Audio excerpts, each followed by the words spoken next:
வணக்கம். சற்று முன் கிடைக்கப்பெற்ற மிக மிக முக்கியமான செய்தி ஒன்று வெளியாகி உள்ளது. அனைத்திந்திய அண்ணா திராவிட முன்னேற்ற கழகத்தில் எடப்பாடி பழனிசாமி அவர்களுக்கு சொத்துக்கள், அதிமுகவின் சொத்துக்கள் எடப்பாடியின் தனிப்பட்ட சொத்தாக மாற்றப்படுகிறது. இதனால் எடப்பாடி பழனிசாமியின் வங்கி கணக்கை முடக்க வேண்டும் என்ற புதிய ஒரு கோரிக்கை சண்முகம் தரப்பில் இருந்து வெளியிடப்பட்டிருப்பதாக அரசியல் வட்டாரங்களில் பரபரப்பை ஏற்படுத்தியுள்ளது.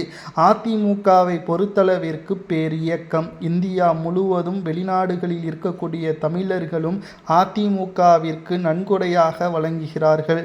கிட்டத்தட்ட 5000 கோடி 6000 கோடி என்று கடந்த கால ஆட்சிகளில் நன்கொடைகள் வழங்கப்பட்டது.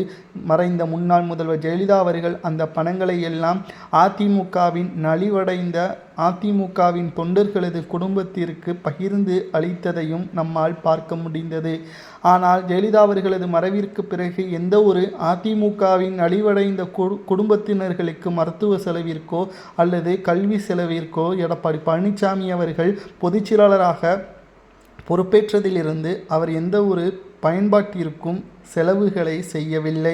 அதிமுகவை பொறுத்தளவிற்கு எடப்பாடி பழனிசாமி அவர்கள் கிட்டத்தட்ட மிக பெரிய அளவிலான மாற்றங்களை தமிழக அரசியலில் ஏற்படுத்த வேண்டும் என்பதை தற்பொழுது மிக பெரிய அளவிலான அதிமுக ஆட்சி அமைக்க வேண்டும் என்ற எண்ணம் அவருக்கு கிடையாது. அதிமுகவின் சொத்துக்களை தனது சொத்தாக மாற்ற வேண்டும் என்பதுதான் எடப்பாடி பழனிசாமி அவர்களது எண்ணம். அதுபடிதான் அவர் செயல்பட்டு வருகிறார்.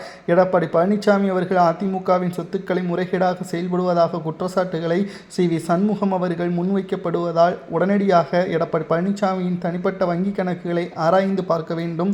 அதில் மிகப்பெரிய அளவிலான பண மோசடிகள் செய்யப்பட்டிருப்பதாக குற்றச்சாட்டுகளை சண்முகம் அவர்கள் முன்வைத்து வருகிறார். இது அதிமுகவின் அரசியலில் மிகப்பெரிய ஒரு பரபரப்பையும் மாற்றத்தையும் ஏற்படுத்தக்கூடிய வகையில் கள நிலவரத்தை தற்பொழுது அதிமுகவின் தொண்டர்கள் அதிர்ச்சியடையக்கூடிய வகையிலும் அமைந்துள்ளது. ஏனென்றால் அதிமுகவிற்கு வழங்கக்கூடிய நன்கொடைகள் என்பது தொண்டர்களுக்காக வழங்கப்பட்ட நிதி, அதிமுகவின் வளர்ச்சிக்காக வழங்கப்பட்ட நிதி.